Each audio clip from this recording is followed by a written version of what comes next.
Bill Maher is back in action, cutting through politically correct rhetoric with ease. This time, his target is Whoopi Goldberg, who has been making eyebrow-raising statements since 2022. She practically set the stage for this showdown, and Maher didn't just throw a few insults. He systematically dismantled her arguments, delivering a takedown so sharp that it left Goldberg scrambling like a cartoon character dodging falling anvils. But what exactly did she say that triggered such a brutal response? And how did his sharp retort leave her supporters reeling? Maher is determined to push back against a culture that punishes and erases anyone who says the wrong thing. His stance is simple. The right response to speech you don't like is more speech. Whoopi, however, just lit a fuse and now finds herself caught in the explosive fallout of unapologetic truth. Remember when Maher called out Sunny Hostin for misrepresenting his words? The atmosphere at The View has shifted since then, and silence is no longer an option. This time, Whoopi has jumped headfirst into the fray, seemingly determined to even the score. When Sunny buckled under pressure, she called in reinforcements, none other than Whoopi herself. And when Whoopi stepped in, she didn't hold back, launching a verbal attack with the intensity of a reality TV contestant determined to settle an old score. At one point, Goldberg declared, "Black people can't afford to indulge rich white people's need to endlessly flagellate themselves. They just want prices to go down, good jobs, and the police to show up when called." If that's the case, Maher countered, then why didn't voters support a former prosecutor who actually had policy plans to help the working class? It was classic Whoopi, tearing into the so-called woke handbook as if it was sacred scripture. But when your argument is already sinking, throwing together a flimsy straw man doesn't help. Maher laid it out plainly. Black Americans are asking for real job opportunities, a strong economy, and accountable policing. Nothing more, nothing less. Yet Whoopi veered off into an entirely different debate, supporting a former prosecutor with grand ideas for the working class. Her narrative didn't land. It was like she was blindly throwing darts and hoping one would stick. Spoiler: nothing did. And, of course, Maher wasn't going to let it slide. Get rid of the police. Just, no. It's not that I've gotten old. It's that your ideas are stupid. Maher didn't hold back, outright calling Whoopi's ideas rubbish. It was a stark departure from the usual View script. Let's be honest. The show has turned into a political spectacle that is both disastrous and impossible to ignore.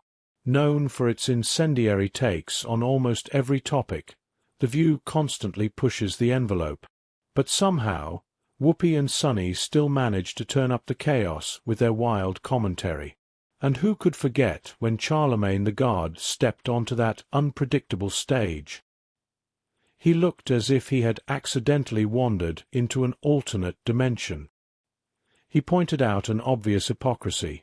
Democrats stand on this moral high ground all the time, acting self-righteous. But the reality is, he didn't even have to say anything about whether his son wanted a pardon. He could have just said, "Hey man, I'm not focused on that right now." He was referring to President Joe Biden, who, despite his claims of being a champion of justice, pardoned his own son, Hunter, after a conviction for corruption and other offenses. Talk about a twisted take on family loyalty. Naturally, the decision sparked outrage. How can you advocate for accountability while giving your own son a free pass? It's like saying justice is fair, unless your last name is Biden.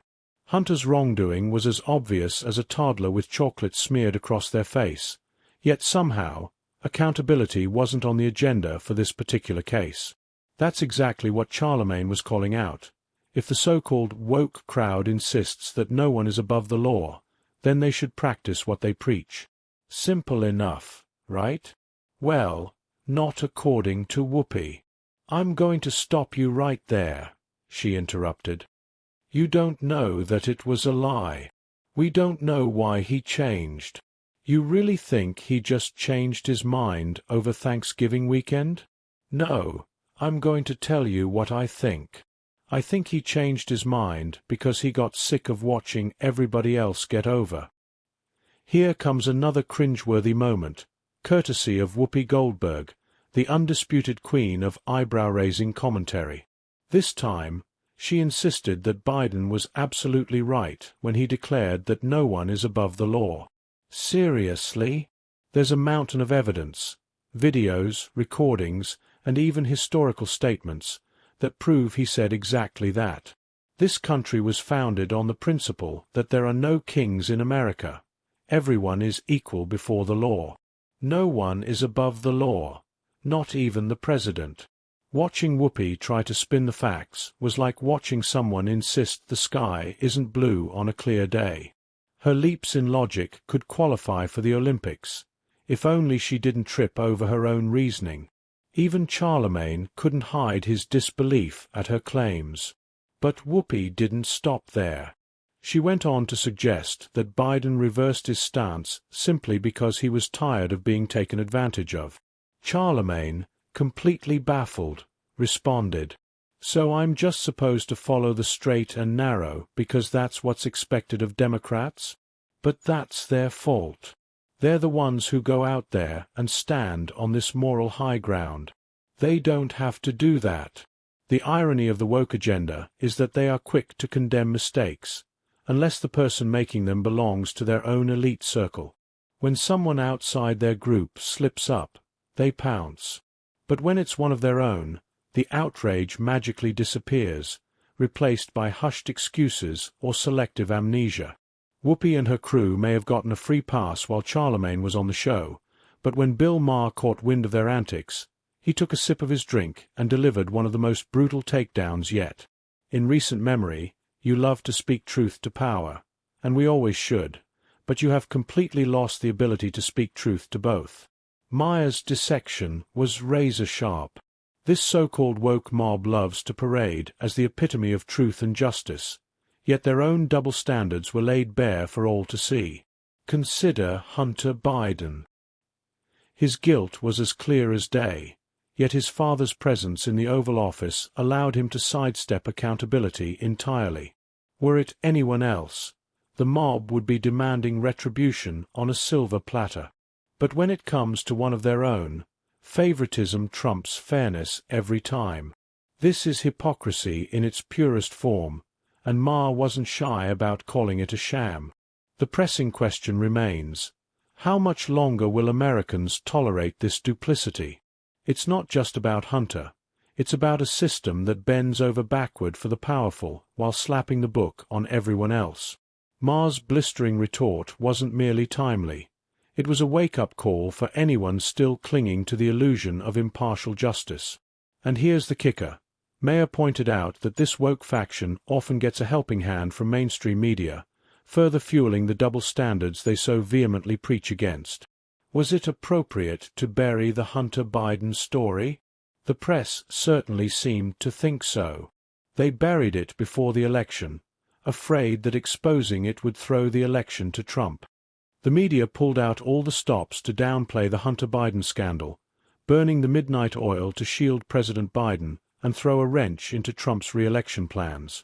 Major outlets labeled the allegations as mere Russian propaganda, conveniently ignoring the ever-growing pile of evidence, all while stifling any dissenting voices that dared to speak up. Meanwhile, Whoopi Goldberg eagerly joined the chorus on The View, dismissing the claims without a second thought. But Bill Maher wasn't having any of that. He went straight for her, accusing her of deflecting the real issues rather than digging into the truth.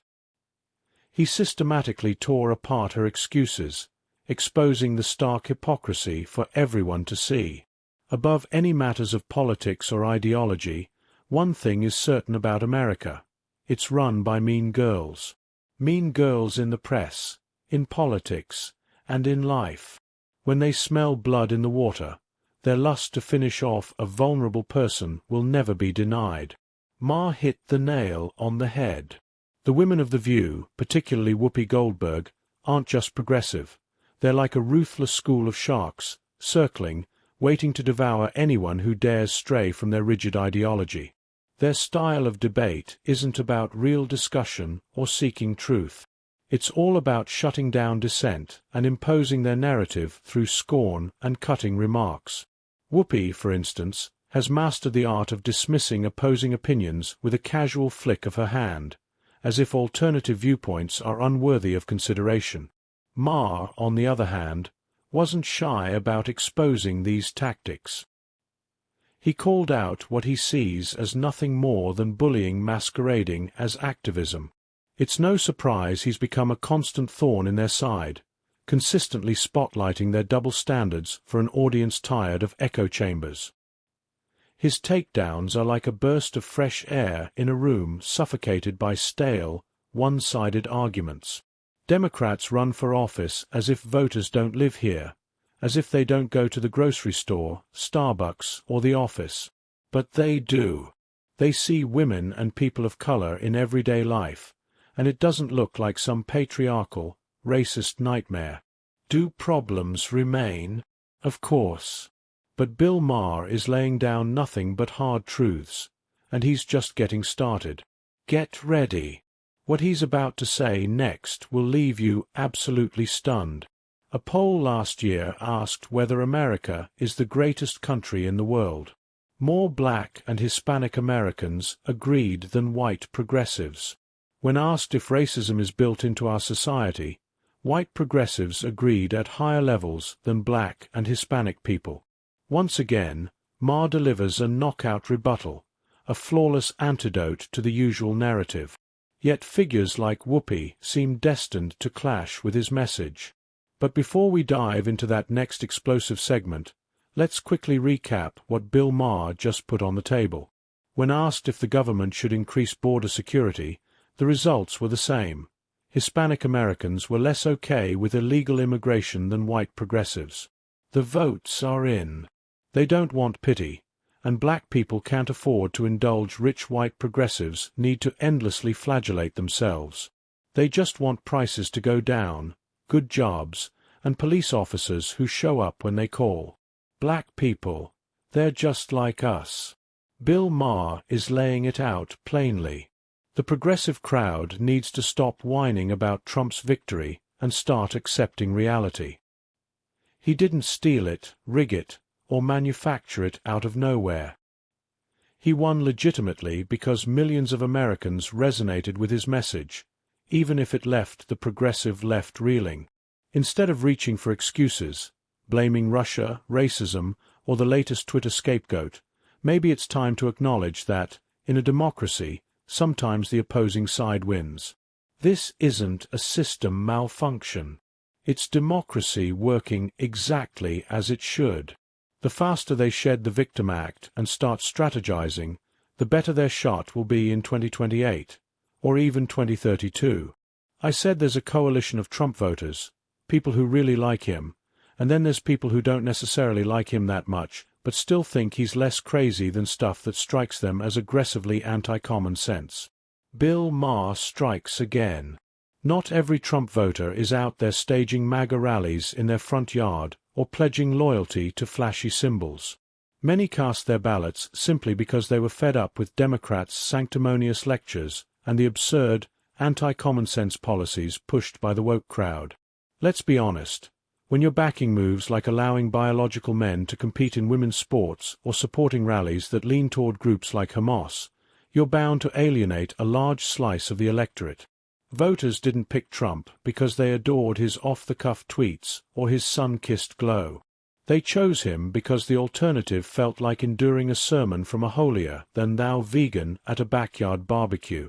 If the left truly wants to win, maybe it's time to stop sidelining the middle by embracing every fringe idea in their activist handbook, and start focusing on what actually resonates with the average American. Oh, and stop saying Whoopi Goldberg getting yanked from The View right after she attacked Maher is karma. There's no such thing as karma. Sorry, but life is random.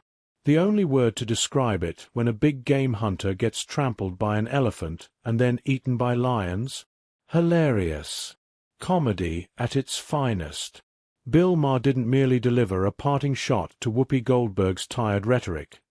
He practically constructed its eulogy, all while chuckling at the absurdity. Whoopi, self-styled as the Oracle of the Outrage Brigade, took a risky jab at Maher for daring to form his own opinions. Big mistake. Maher's comeback? Classic Bill, razor-sharp, brutally honest, and hilariously on point. He highlighted the absurdity of a co-host on a show that prides itself on diverse opinions criticizing him simply because his views clashed with hers. The irony is thick. A group that touts tolerance seems to only have room for its own ideas. True to form, Maher wasn't buying it. He tore down the woke echo chamber that Whoopi and her ilk call home, a place where critical thought is sacrificed on the altar of blind allegiance, and any hint of dissent is treated as a cardinal sin. Watching him dismantle their flimsy arguments was like witnessing a modern-day Picasso at work, using biting sarcasm and keen logic as his masterful strokes.